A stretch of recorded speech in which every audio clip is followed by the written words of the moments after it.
Selamat siang teman-teman semuanya. Selamat datang kembali di Brunch with Dave. Sudahkah Anda mendapatkan kopi majalah Bazar edisi bulan Maret ini?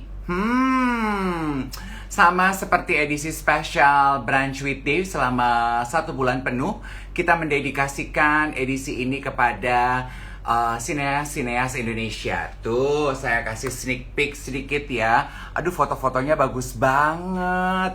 Ini Mas Indra Leonardi nih yang bikin. Biasanya Mas Indra suka nonton nih Brunch with Dave. Mas Indra, you always take good pictures. Check a look at Dian. My God. Yes. Brunch with Dave. Kali ini saya akan ngobrol dengan Cinta Laura. Kali ini saya akan membahas mengenai perempuan bertindak mengambil aksi melawan bullying. Iya.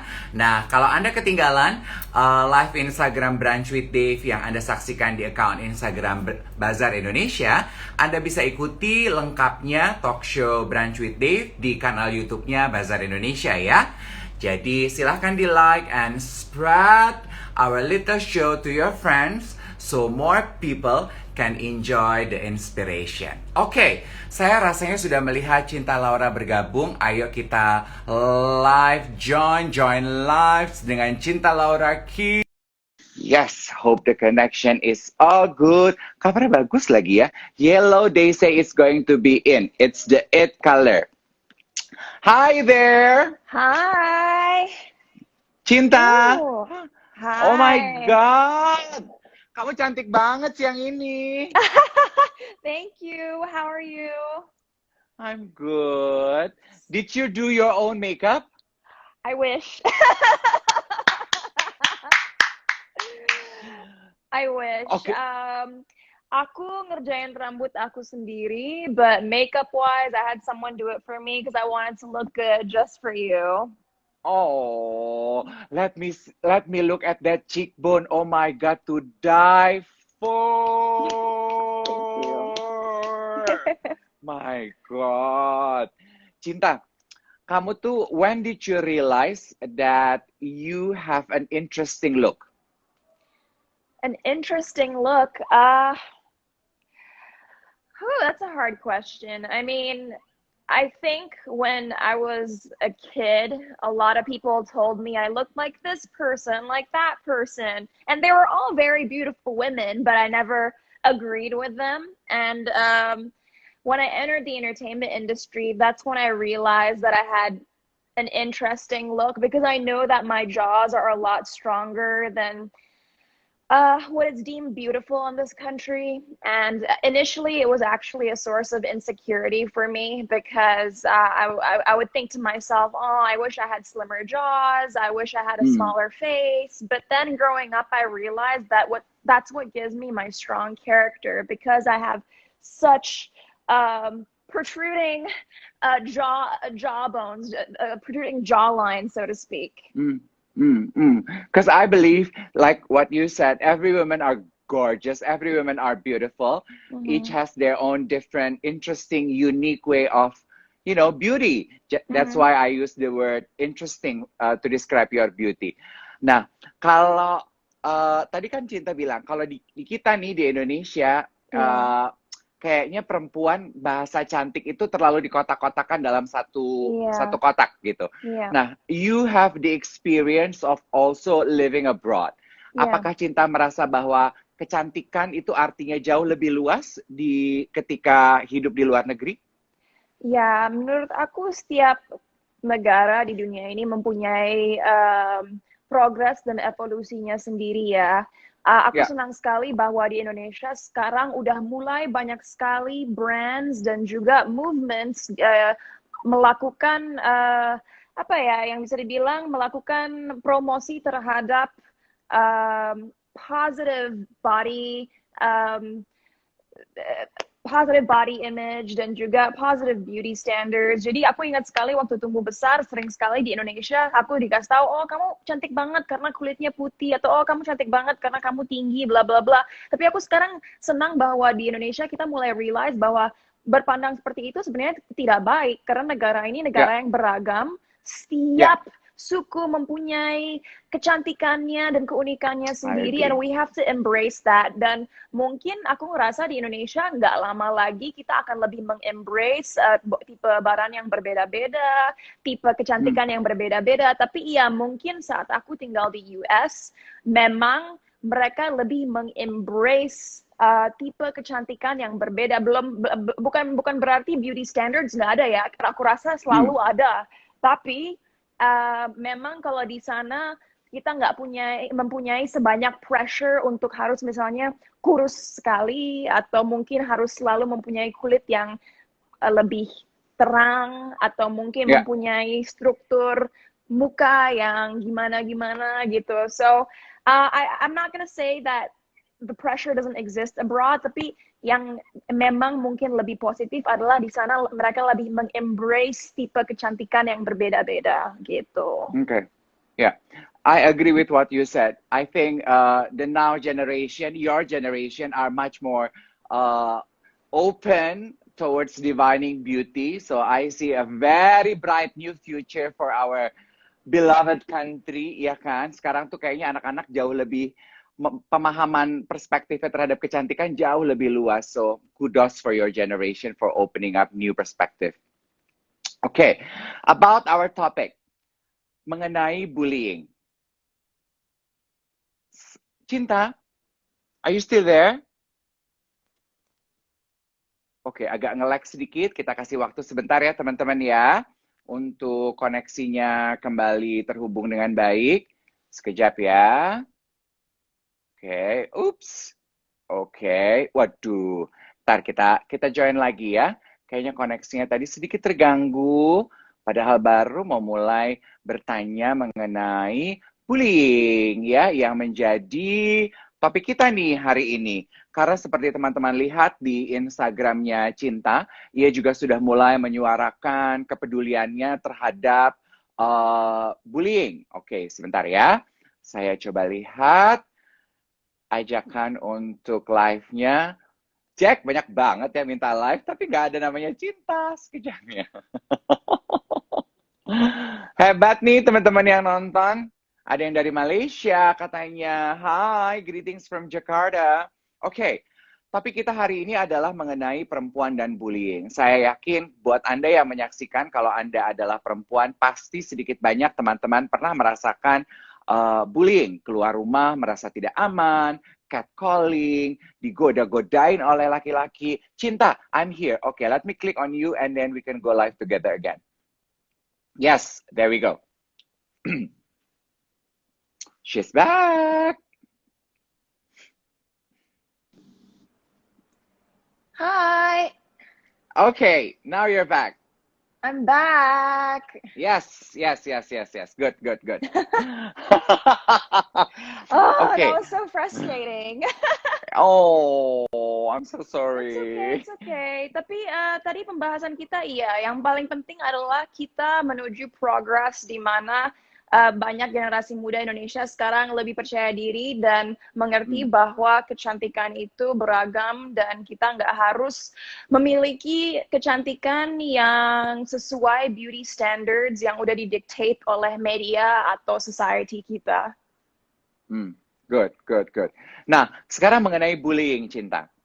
Aku lihat di Instagram, you are very vocal advocating anti-bullying and for women to speak up and defend themselves against bullying. Boleh cerita sedikit apa yang melatar belakangi kamu melakukan itu? Okay. Aku ngerasa dari kecil aku tipe orang yang sangat opinionated. Aku nggak takut berekspresi, dan aku selalu percaya dengan diri aku sendiri dan tidak memikirkan, gender sebagai faktor yang membuat aku tidak bisa melakukan sesuatu. Dan aku semakin besar semakin sadar bahwa emang ini privilege yang aku punya dan aku bersyukur. Tapi rasanya sangat tidak adil dan tidak benar kalau aku nggak ngelakuin sesuatu untuk bisa membantu perempuan-perempuan lain di luar sana yang mungkin tidak punya facilities atau privilege yang sama. Dan aku ngerasa Tuhan sudah nge-bless aku dengan platform yang sangat besar, dan aku sadar bahwa aku nggak mau platform yang aku punya hanya untuk supaya membuat diri aku lebih sukses atau lebih populer atau lebih ini itu. Aku harus menggunakan Hmm. platform aku untuk bisa membantu banyak orang. Dan Oke. you know, untuk bertahun-tahun, you know, for many years during my career, I was trying to figure it out in my head. How can I empower those around me, especially women? Ya. Dan mungkin baru 2-3 tahun ini aku baru sadar, I see, you know, dengan knowledge yang aku punya, dengan platform yang aku punya, kenapa aku nggak berusaha mengedukasi orang-orang tentang sebagaimana pentingnya belajar tentang values kesetaraan gender dan juga membuat perempuan, apalagi perempuan Indonesia, sadar bahwa there are no limits to what we can do. Karena Hmm. at the end of the day, we're all human beings. Kita nggak seharusnya Hmm. melihat seseorang dari gender mereka, atau dari agama mereka, atau dari faktor-faktor di luar dari diri mereka. At the end of the day, we are human, and we all have the same rights to thrive and to be happy. Dan Oke. akhirnya saat pandemi, aku melakukan banyak brainstorming dengan tim aku, dan lahirlah 2 platform baru di tahun 2021, yaitu Surat dari Cinta, yang akan menjadi buku tentang bullying, yang nggak hanya mendefinisikan bullying, tapi juga berusaha memberikan solusi dari cerita-cerita yang udah di-share oleh orang-orang yang mau cerita cerita-ceritanya mereka lewat Surat dari Cinta ini. Dan platform kedua adalah Puella, yaitu platform YouTube yang ada talk show bernama Bicara Cinta, dan di situ aku ngajak public figure muda, Gen Z dan Gen Alpha, untuk berdiskusi tentang topik-topik yang jarang dibahas di media, seperti gender identity, Hmm. catcalling, bullying, toxic relationships. So, Hmm. you know, yang membuat aku sedih adalah di media Indonesia, mau itu di TV atau online, kita lebih sering ngelihat konten-konten yang hanya komedic atau mungkin ya entertaining, tapi educational values-nya kurang. And that's where I wanted to fill the gap in the market by creating Hmm. not only a social media platform and a book that can hopefully help people with their traumas, tapi juga membuat acara di mana aku berdiskusi soal topik-topik yang kita sebagai Gen Z dan millennial benar-benar peduli dan jarang didiskus di media Indonesia kita. Oke. Hebat sekali. Seperti yang tadi aku bilang ya, bahwa generasi Z, generasi kamu tuh pola pikirnya tuh luar biasa hebat.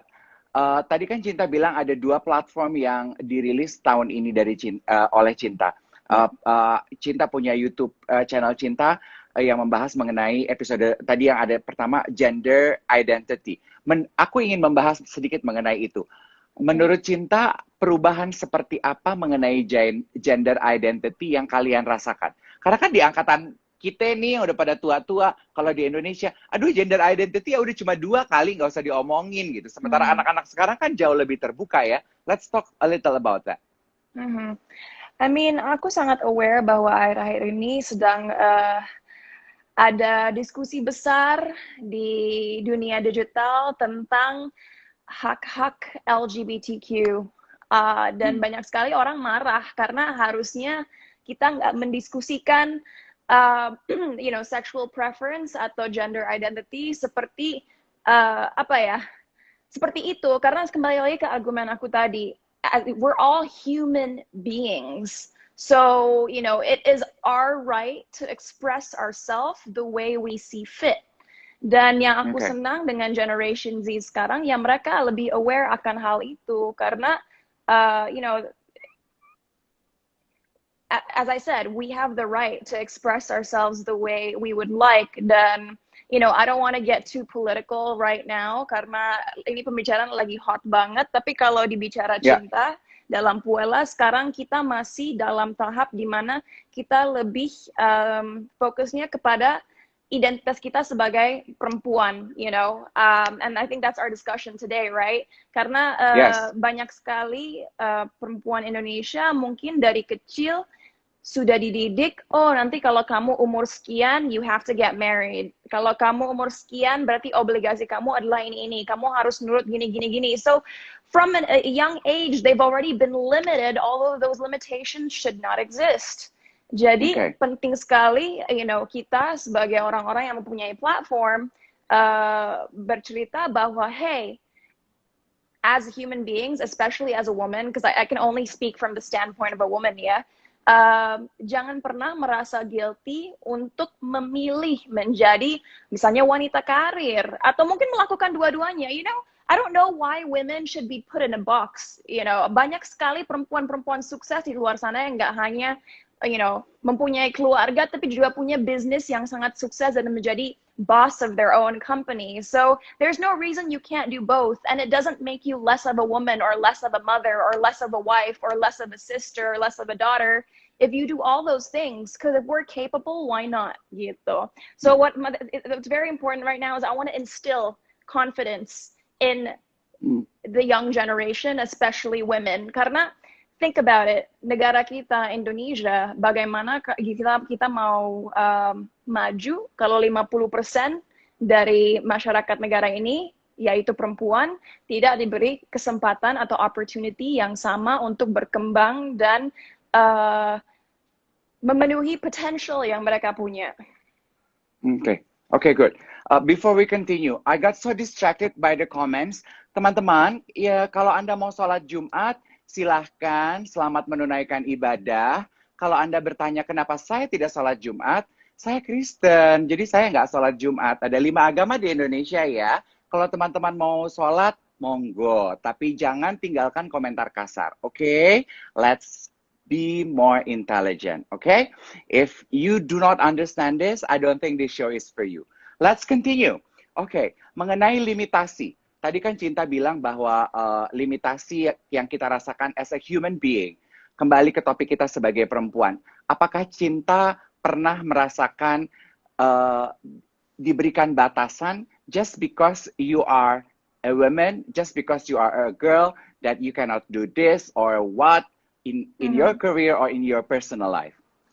Aku bersyukur karena aku tumbuh besar dalam keluarga di mana mereka sangat supportive dan membiarkan aku melakukan apapun itu dalam karir atau pendidikan aku ya. So I've been given the freedom to make my own decisions and thrive at what I want to do. Tapi mungkin karena aku bekerja di dunia entertainment, suatu hal yang menurut aku sangat membuat aku frustasi adalah pertama-tama sering ditanya kapan mau nikah. And I'm sorry to say, tapi aku rasa Tuhan menaruh aku di dunia ini bukan hanya untuk punya pasangan dan untuk mereproduksi ya. So again, aku hanya mau klarifikasi untuk perempuan-perempuan yang sekarang lagi nonton ini. If you choose to get married and have a family, there is nothing wrong with that. Itu hal yang sangat mulia karena sebagai perempuan kalian yang akan mendidik anak-anak kalian untuk menjadi manusia-manusia yang punya ethic dan juga moral. So you guys are amazing, tapi bukan berarti kita semua harus memilih path itu. So that's one thing that frustrates me. Karena aku mikir, I think if I were a man, nggak akan tuh ditanya terus-terusan kapan mau nikah. Dari umur 18 tuh ditanya kapan mau nikah. I'm sorry, my life's goal is not to get married. Terus yang kedua adalah sering sekali, apalagi sekarang dengan dunia digital, ditanya itu bajunya nggak terlalu seksi ya. Nanti kalau gini gimana, nanti Cinta gimana? Aku bilang gini, maaf ya, tapi kalau kita melihat statistik, di mana kita melihat, tingkat catcalling atau tingkat kekerasan itu tidak ada hubungannya dengan baju yang kita pakai. Sudah dilakukan research di mana perempuan yang berhijab atau memakai seragam sekolah atau memakai baju adat atau memakai baju casual, mereka semua bisa menjadi korban because yang menjadi korban kekerasan bukanlah baju kita tapi orangnya, so that annoys me as well. Dan aku selalu bilang selama aku tahu bagaimana dress up secara appropriate, it doesn't concern you. Don't judge what I wear karena apapun yang aku kenakan bukan berarti tiba-tiba tingkat kepintaran aku menurun atau tingkat kedewasaan aku menurun, atau tiba-tiba aku menjadi orang yang berbeda. Apalagi kita tinggal di Indonesia, di negara yang sangat diverse, harusnya kita lihat sejarah kita, lihat baju-baju adat kita, you know. Emang kita negara tropis dan you know, kita semua punya hak berpakaian seperti apa yang kita mau. Mau itu sangat tertutup, sangat terbuka. It's our prerogative to dress up the way we want to express who we are, gitu. Ya, betul. Intinya sih sebetulnya mungkin yang coba disuarakan oleh Cinta adalah untuk sama-sama menghargai pilihan hidup masing-masing gitu ya. Mau perempuan misalnya, Anda memilih untuk menikah, ya monggo. Tapi jangan hakimi perempuan yang mungkin pilihan hidupnya tidak segera menikah dan punya anak. Demikian pun dengan pakaian begitu. Ada yang memilih pakai baju tertutup, terbuka. Ya, we live in a very diverse world. Let's just value each other's choice, begitu kan ya? That's right. Ya, kalau di dunia entertainment sendiri, Cinta, apakah Cinta pernah merasakan dibully sebagai perempuan atau people put a limitation on you just because you are a girl? Kalau di dunia entertainment secara bullying, aku tahu aku beruntung karena aku nggak dibully karena aku adalah seorang perempuan. Bullying yang terjadi kepada aku lebih ke cyber dan verbal bullying, di mana waktu pertama masuk dunia entertainment, karena aku memang nggak lahir dan tumbuh besar di Indonesia, of course bahasa pertama aku bahasa Inggris, dan baru belajar bahasa Indonesia yang benar-benar saat masuk dunia entertainment, yaitu umur 12 mau 13 tahun. So, yang membuat aku sangat sedih adalah aku rasa sense of awareness masyarakat dulu masih sangat kurang, di mana mereka tidak sadar orang yang mereka bully adalah anak berumur 12 tahun. Ya, ini bukan orang dewasa, anak berumur 12 tahun yang harusnya mereka juga ngerti, tidak tumbuh besar di sini, dan bahasa sehari-harinya memang bukan bahasa Indonesia. So, you know, they obviously bullied me for the way I spoke, and that affected me heavily. You know, it made me ask myself what I had done to make them hate me so much, and I used to blame myself, and you know, it affected the person I became, so to speak. Tapi untungnya ya kita bisa bicara. Maybe you have the question how I overcame it. Tapi ya kepedihan terbesar adalah orang-orang memilih untuk merendahkan dan mengucilkan anak kecil / remaja muda tanpa berpikir dua kali bagaimana impact-nya terhadap mental anak itu. Okay. Where did you find the strength to move on and carry on your journey on the entertainment industry, having experienced that? So when I was 14, 15, I was extremely depressed, and I was in a very dark place, but nobody knew that because dari kecil nggak tahu kenapa aku punya mentality di mana aku nggak pernah mau orang ngelihat aku sedih atau down. I always wanted to give off the impression that I was strong and could overcome anything.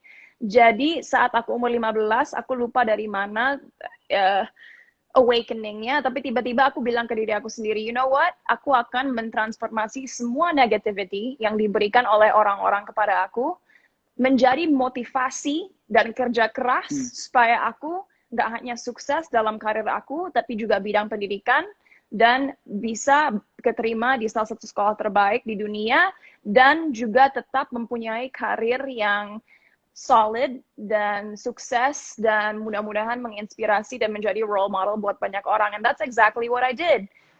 You know, I never missed a day of school. I was a varsity athlete. Aku dulu olahraga untuk basket dan juga track and field. Aku pelari. I was a sprinter. And then I was in the National Honor Society, and then I had really good grades in school, and then finally I got accepted to Columbia, and then di Columbia aku lulus dalam 3 tahun, yang harusnya 4 tahun, jadi umur 20 aku udah selesai S1, dan sampai sekarang aku berusaha sebaik mungkin untuk terus memberikan values yang baik untuk fans aku dan siapapun yang melihat jalan karir aku. Dan one last thing, walaupun aku berhasil mengovercome bullying dengan menjadi the best version of myself, I'm not gonna lie, the trauma did not disappear until Easily, yeah. 2020. Oh, Walaupun masa COVID ini masa yang susah sekali buat semua orang, ada satu hal yang membuat aku sangat bersyukur. I think 2020 was the year where God opened my eyes and my heart to forgiving. oh, what happened in 2020? Mungkin ya, apalagi di awal pandemi ya, aku rasa kita semua waktu itu punya banyak sekali waktu untuk introspeksi dan bengong di rumah. Yeah. We talk more to ourselves. Yes. Exactly. So, kalau nggak salah mungkin di bulan Juni, Juli, nggak tahu bagaimana, tiba-tiba aku mikir ke diri aku sendiri, like, what have I done in the last 10 years of my life? Why am I so unhappy? Why am I so uncomfortable? Dan mungkin Tuhan indirectly bicara ke aku, dan aku sadar bahwa kenapa aku 8 tahun di Amerika, ya emang untuk sekolah, dan ya memang juga untuk meniti karir di LA, di Hollywood. Tapi aku sadar bahwa selama 8 tahun di Amerika, ternyata I was running away from the anxiety and the resentment I felt towards those who hurt me in Indonesia. Dan itu buat aku sadar bahwa aku tidak bisa menjadi versi terbaik dari diri aku sendiri karena terlalu banyak kemarahan dalam hati aku yang belum aku let go. Secara mental aku udah let go, tapi I realized that my heart hadn't let go. Dan nggak tahu bagaimana, di situ aku sadar bahwa forgiving is not for the people who have hurt you. Kita memaafkan bukan untuk orang-orang yang sudah menyakiti kita. Kita memaafkan untuk diri kita sendiri. Karena kita punya hak untuk bahagia, dan satu-satunya kita bisa bahagia dan melakukan semuanya dengan passion dan hati yang terbuka adalah dengan meninggalkan semua rasa sakit dan kemarahan di masa lalu kita. Because if we bring it with us to the present and to the future, we can't grow and we can't change and transform. Dan aku rasa this was the answer from God, karena dari aku bisa memaafkan, lahirlah Surat Dari Cinta, platform bullying aku, dan lahirlah Puala, yaitu bicara cinta, di mana aku ingin mengedukasi anak-anak muda. So selama 8 tahun kayaknya aku terlalu banyak memikirkan how can I do better? How can I be more successful? How can I inspire more? But I realized that it's not about me. It's not about me. Aku harus merubah kata I ke how can we. Dan dari situ aku menjadi orang yang jauh lebih bahagia. Dan dari situ aku mikir, how can I help others? It's not how can I be more successful. How can I raise others with me? How can I empower others so that they can be better than me. Dan cara berpikir yang tadinya lebih self-centered ke sekarang jauh lebih memperdulikan komunitas dan bagaimana aku bisa membantu anak-anak muda supaya mereka bisa jadi generasi yang lebih membanggakan lagi. Itu adalah concern aku yang lebih penting. And my passion right now is, trying to help people who are victims of sexual abuse and also bullying. Karena ini adalah isu yang sangat penting, dan kalau generasi muda kita terus tumbuh besar dalam lingkungan yang penuh bullying dan kekerasan, itu akan meninggalkan trauma di dalam diri mereka yang akhirnya akan membuat self-esteem mereka rendah, membuat mereka mempertanyakan diri sendiri, dan akhirnya tidak bisa memenuhi potential yang mereka punya sebagai manusia untuk diri sendiri atau community mereka. So it's our job to help them get through it, karena nggak semua orang mempunyai keluarga yang supportive atau lingkungan yang supportive atau facilities yang bisa membuat mereka bangkit. Okay, so COVID comes as a blessing for you. Yeah, 2020 was one of the best years of my life. Dan aku tidak mau bilang itu dan orang mikir, oh Cinta such a beep gitu. Kok bisa ngomong gitu? Enggak. Bukan secara dunia kita ya, secara mental, spiritual dan Yes, emotional yes, growth yes, aku. yes, yes, yes, yes, Yeah. yes, yes, true. To those who are experiencing the same thing, cyberbullying, what Mhm. can you say to them? What do they need to do? Oke. Um, uh, ini topik yang sulit karena banyak faktor-faktornya. Tapi walaupun advice ini klise, aku butuh kalian ngerti bahwa kalau kalian melihat kata-kata yang negatif atau buruk online, please, please, please ignore them. Dan I know it's easier said than done. Tapi kenapa aku bilang ignore them? Karena selama kritik-kritik itu nggak konstruktif dan nggak ngebantu kalian untuk berubah menjadi lebih baik atau menjadi versi terbaik dari diri kalian sendiri, nggak ada gunanya Tune didengerin. out, yeah. Karena ingat, orang-orang yang menjelekkan kalian secara online atau secara langsung ya, adalah orang-orang yang sendirinya mempunyai trauma atau mungkin masalah dalam hidup mereka. Dan oleh karena itu mereka nyakitin kalian supaya merasa mereka punya kekuatan atau sesuatu yang membuat mereka just to make them feel like they have more power. So don't listen, ignore. If you can't ignore it, dan misalnya udah terlalu kelewatan, screenshot it. That's the beauty of technology. We can screenshot it dan dijadikan bukti bahwa mereka udah kelewatan dan harus dilaporkan. Last but not least, don't compare yourself to other people. Karena apa yang kalian lihat di social media itu, it's not real. Semuanya sudah dikurasi supaya kelihatan perfect. Dan kalau kita terus-menerus membandingkan diri kita kepada orang lain, kita nggak akan pernah bahagia karena kita akan selalu merasa ada yang missing dalam hidup kita. So don't focus on what you don't have. Focus on what you have. Karena kita semua as human beings, kita punya kekurangan dan kelebihan. Dan kalau yang kita fokuskan hanya kepada kekurangan kita, how can we grow? Malahan yang kalian harus mikir adalah gimana kalian bisa membuat kelebihan kalian menjadi sesuatu yang lebih baik lagi, kalian asah lagi supaya itu adalah sesuatu yang membuat kalian menjadi unik dan juga reinforce identity kalian. So yeah, that's what I'm saying. Ignore the haters. Don't compare yourself to other people. Screenshot, use it as evidence if it's gotten too far. Then don't believe what you see on social media because it's all just a facade, honestly. And I can say that for my social media too. It's purely just for work. My life is not what you see on social media. Ya. Terakhir sebelum kita tutup, what's your strongest quality that you are most proud of? My strongest quality that I'm most proud of is the fact that I refuse to let anyone tell me that I can't do something. I'm very strong-willed dan aku tahu sebagaimana susah misalnya situasi dalam hidup aku, no matter what I'm going through, no matter how hopeless I may feel, I'll always rise above it. Karena aku percaya hidup adalah tentang pilihan. Life is about choices.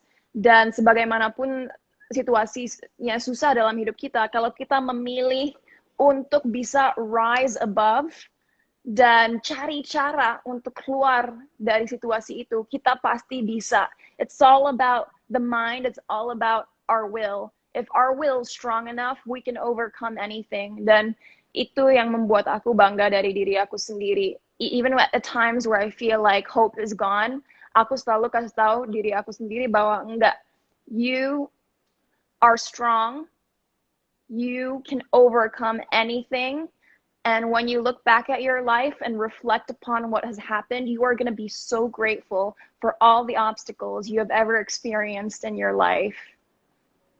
Very well said. Sebelum kita tutup, aku tahu sekarang Cinta sedang bekerja sama dengan teman-teman L'Oreal Paris. Sampaikan salam aku untuk tim L'Oreal Paris. Oh my God, I miss them like crazy. Thank One you by so one, sampein salam much. aku ya. I will. Best of Then. luck on your campaign. Thank you. Good, strong message. Thank you so much. Dan ya, aku hanya mau bilang thank you to the L'Oreal Paris family untuk menjadikan aku spokesperson di Indonesia, dan untuk teman-teman yang mungkin peduli soal kekerasan seksual di ruang publik dan ingin tahu bagaimana bisa menghadapinya kalau kalian menjadi saksi, tolong ke www.standup-indonesia.com. Pelatihannya gampang banget, the 5D method, karena udah waktunya kita nggak diem aja dan menormalisasi behavior yang nggak layak dan nggak adil di masyarakat kita. So let's end any type of abuse or sexual violence, and let's also put a stop to bullying. Oh, Cinta, thank you so much for sharing more than just stories and inspiration. You are a true, strong Indonesian, beautiful beauty. My God, and Thank your you. cheekbone, I die for those. Thank you so much. Thank you. Sehat-sehat selalu ya sayang ya. Yeah, then hopefully next time we can meet in person. I would love to chit-chat more. Pasti dong, we'll do this offline soon ya. Sounds good. Have a beautiful Friday and have a great weekend. Thank you for having me. Sama-sama teman-teman sekalian. Ada Mbak Ria juga nonton. Bye everyone. Happy weekend. Bye. Bye-bye.